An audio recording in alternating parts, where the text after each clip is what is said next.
Hey everyone, hope everybody's doing well. So we have some juicy news coming in this week. If you haven't already heard, Tesla's CEO Elon Musk stirred up some big drama by tweeting, "Tesla stock too high in my opinion."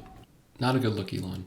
So the market reacted by the stock plummeting from 761 to 686 in less than an hour. It had a slight recovery after hours, finishing at about $701, but that's still a 10% drop. So what can we even do in situations like this to keep ourselves from getting screwed? Well, let's jump into that.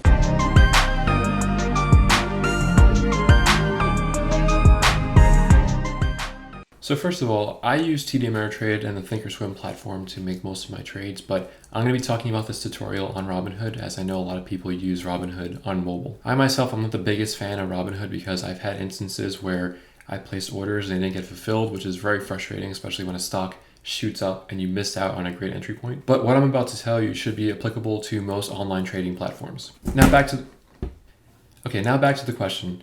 What do you do to protect yourself in situations like Tesla? Trailing stops, or as I like to call it, overreaction insurance. For context, all trades I do now are based on entering at confirmation with multiple elevating factors and selling at validation. But I can't watch my stocks all the time. If I go for a shower and a CEO decides to tweet that his stock is overpriced, I'm going to go from shampooing my hair to ripping out my hair when I see how much my portfolio went down. So how do trailing stops work and how can you set them up? Well, let's jump into Robinhood and figure that out. Let's show an example of a fake stock called Elon. Elon is trading at $100 and shows good signs of going up, so we buy 10 shares. We know Elon is susceptible to news, and for protection, we'd like to sell if the stock drops more than 7%, or $7. This is an exaggeration, but with a regular stop loss, if Elon jumps to $200 and then plummets to $92, we're going to sell at $92 at market price. So we don't partake in any of the awesome profit we would have made as it went up. With trailing stops, however, we follow that rise up.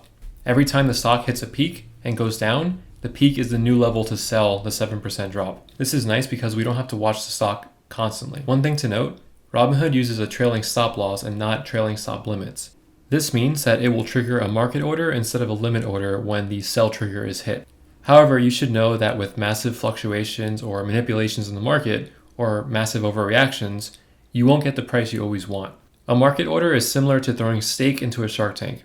It has no conditions as to what price it may be executed at, but the biggest shark or buyer at the time will grab it. So let's say the Elon stock has terrible news and it plummets from $150 to $50 in an hour. Sound familiar? Even though your limit is set at $139.50 at this point, it might get filled at $136 if the stock is plummeting too quickly.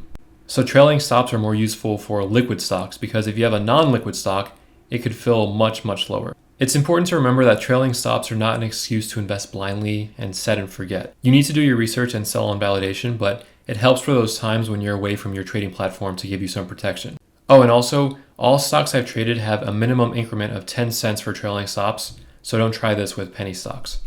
To actually place this order is very simple. Just open up the stock and go to trade, hit sell. On the top right where it says market order, just click that. You'll see a couple different order types here. Go ahead and hit trailing stop order in the middle. And then you can either set a trail percentage or a trail amount. For stocks that I'm confident in, I usually keep my stock trail between 3 and 5%. And again, I'm in there looking for validation, but in case something crazy happens, I have some insurance. Alright, well I hope you guys found that information useful. My knowledge of entering at confirmation and selling at validation and everything in between came from the course Zip Trader U. This course completely changed the way I look at trading today. It offers a really structured approach and everything you need to get started trading. I've linked them in the description below. If you're not already enrolled, I highly recommend checking them out. I've also included a link in the description that gives you $25 off. As always, thanks for watching guys and keep on making great trades.